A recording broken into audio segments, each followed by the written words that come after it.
ओम श्री गुरु सत्ताय नमः। सभी को प्रणाम। परम पूज्य गुरुदेव ने जीवन निर्माण के सार सूत्रों को अति सरल शब्दों में समझाया है। उनके ये शब्द हमारी सब समस्याओं का समाधान करने में सक्षम हैं।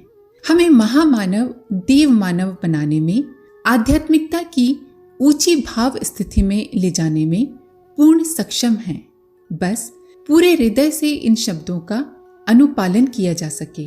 अपने आत्म सुधार के प्रयासों में परम पूज्य गुरुदेव के शब्द उत्प्रेरक बनकर हमें प्रेरित एवं प्रोत्साहित करते हैं। आइए सुनते हैं उनके प्रवचन का कुछ अंश। एकांत सेवन में अब दूसरा वाला कदम उठाइए। उसका नाम है मनन। मनन क्या? मनन के भी दो हिस्से हैं। जैसे चिंतन के दो हिस्से थे। मनन के पहले हिस्से का नाम है आत्मनिर्माण और दूसरे का नाम है आत्मविकास। आत्मनिर्माण क्या है? आत्मनिर्माण उसे कहते हैं कि जो चीजें आपके पास नहीं हैं, स्वभाव, गुण और कर्म में जो बातें शामिल नहीं हैं, उसे आप शामिल कीजिए। मसलन आप पढ़े नहीं हैं, विद्या नहीं है। अब आप कोशिश कीजिए काहे की कि आपको विद्या पढ़नी है। अरे साहब, हम तो ईमानदारी से रहते हैं, बीड़ी नहीं पीते हैं, वो सब ठीक है, पर मैं ये पूछता हूँ, विद्या की जो कमी है उसको आप क्यों नहीं पूरा करते? विद्या की कमी को जो पूरा नहीं करेंगे तो उन्नति कैसे होगी? आपके ज्ञान का दायरा कैसे बढ़ेगा? आपकी बुद्धि का विकास कैसे होगा?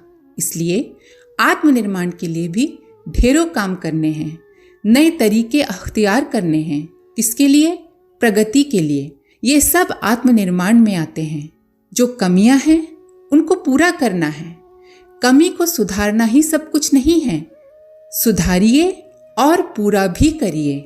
गलती को सुधारिए और अपनी योग्यताओं को, अपनी क्षमताओं को और अपनी भावनाओं को विकसित कीजिए।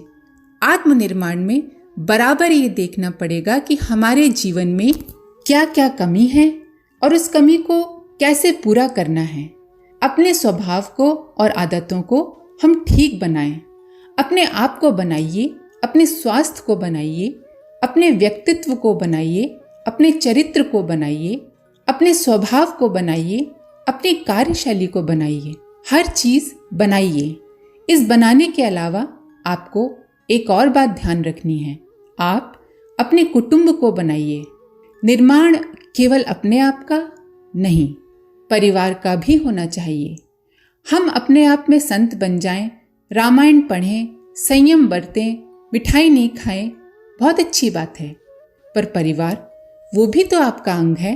आप अकेले थोड़े ही हैं। जो कुटुंब है वो भी आपके साथ ही जुड़ा हुआ है, इसलिए निर्माण उसका भी करना पड़ेगा। अगर आप उसका निर्माण नहीं कर सकते और सारे के सारे आपके घर वाले कमीने, उजड्ड, मूर्ख, दुष्ट बनकर रहेंगे, तो फिर आपकी शांति कैसे स्थिर रहेगी? फिर आप भजन कैसे करेंगे? फिर आप अच्छी जिंदगी कैसे जिएंगे? आप मीठे वचन का अभ्यास कैसे करेंगे? जब आपके कुटुंब का, परिवार का हर आदमी हैरान होगा, परेशान होगा, तो आपको गुस्सा नहीं आएगा। इसलिए क्या करना चाहिए कि अपना व्यक्तिगत जीवन सुख और शांतिमय बनाने के लिए अपने कुटुंब और परिवार के बारे में ठीक वो ही नीति निर्धारित कीजिए जो आपकी अपने बारे में है। वो भी तो अपने अंग है ना, उन सबको बनाइए। क्या बनाए उनको? एक ही बात बनाइए, उनके अंदर भलमनसाहत पैदा कीजिए, चरित्र निष्ठा पैदा कीजिए, आदर्श पैदा कीजिए, सत प्रवृत्तियां पैदा कीजिए। पैसे से संपन्न बन जाते हैं वो लोग तो ठीक है, न बन जाते हैं तो भी कुछ बनता बिगड़ता नहीं है। गरीबी में भी लोगों ने शानदार जिंदगियां जी हैं और अमीर रहते हुए भी आदमी ने इतने कलह उत्पन्न किए हैं कि स्वयं मर गया और दूसरों को मार डाला। इसलिए भौतिक संपन्नता की बात मैं नहीं कहता आपसे। निर्माण के लिए मेरा मतलब गुण, कर्म और स्वभाव से है। आप इन विशेषताओं को, आप आदमी की आदतों को और चिंतन की शैली को बदलने के लिए जो कुछ कर सकते हैं वो सब कीजिए। परिवार के पंचशीलों में श्रमशीलता का नाम आता है, सुव्यवस्था का नाम आता है, मित व्ययता का नाम आता है, सहकारिता का नाम आता है। ये सब बातें उसमें आती हैं। आप इन गुणों को स्वयं भी धारण कीजिए और घर वालों को भी धारण करवाइए।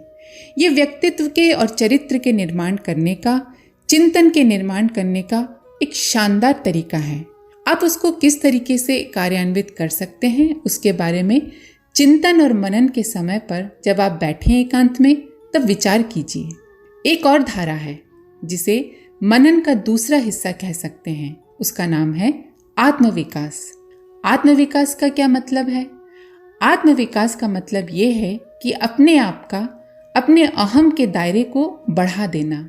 लोगों का दायरा बड़ा छोटा है, कुएं के मेंढक की तरह। अपने शरीर को ही अपना मानते हैं, ये नहीं मानते कि हम समस्त समाज के घटक मात्र हैं। रक्त के एक कण की क्या कीमत हो सकती है बताइए आप? रक्त के सारे कणों का समूह जब मिल जाता है तभी तो खून का संचार होता है ना। एक जरा सा कण निकाल दें, क्या औकात है उस बेचारे की? संयुक्त होने पर ही बात बनती है। इसलिए अपने आप के दायरे को आप सीमित मत कीजिए। आप संकीर्ण स्वार्थपरता से ऊंचा उठने की कोशिश कीजिए। अपने मैं के स्थान पर हम कहना सीखिए। हम सब। अगर आप यही कहेंगे मैं, तो आप बकरे के तरीके से सीमाबद्ध हो जाएंगे और कुएं के मेंढक की तरीके से एक छोटे से दायरे में घिरे रहेंगे, जिसमें कि आप और आपका कुटुंब, बस इतने ही लोग रह जाएंगे। आपका समाज से और शायद भगवान से कोई संबंध नहीं रह पाएगा। इसलिए अपना दायरा विकसित कीजिए। हम सबके, सब हमारे, इस तरीके से विचार कीजिए। आप इस तरीके से विचार कीजिए, आत्मवत सर्वभूतेषु, ये सारा संसार हमारे ही समान है। सबके सहयोग से हम जिंदा हैं और हमारा सहयोग सबको मिलना चाहिए। अगर आप ये विचार करेंगे तो आप समाजनिष्ठ होते चले जाएंगे, चरित्रवान नागरिक होते हुए चले जाएंगे। देश, धर्म और समाज एवं संस्कृति के प्रति आप अपना लगाव व्यक्त करने लगेंगे और उनकी समस्याओं को अपनी समस्या मानने लगेंगे। तो ये क्या हो गया? ये आत्मा का विस्तार है। जो चीजें आपको अपनी मालूम पड़ती हैं, उनका अच्छा होने पर आपको बड़ी प्रसन्नता होती है। अगर आप सबको अपना मान लें तो आपको कितना गर्व, कितना गौरव अनुभव होगा। सूरज भी आपका, चांद भी आपका, सितारे भी आपके, नदी भी आपकी, पहाड़ भी आपका, जमीन भी आपकी, सारे इंसान आपके, सारा कुटुंब आपका, सारा संसार आपका। जिस दिन आप सबको अपना मानने लगेंगे और अपने को सबका मानने लगेंगे, तब फिर आप जरा देखना तो सही कैसा मजा आता है, कैसा आनंद आता है। जीवन में, गतिविधियों में कैसा हेर फेर होता है और आपकी प्रसन्नता किस तरीके से जमीन से आसमान तक छूने लगती है। ऐसी शक्ति पैदा कीजिए। बस यही कहना था आज आपसे। ओम शांति। हमारे YouTube चैनल को सब्सक्राइब करें और बेल आइकन को दबाकर ऑल पर क्लिक करें ताकि आने वाले सभी वीडियोस की नोटिफिकेशन आपको मिलती रहे।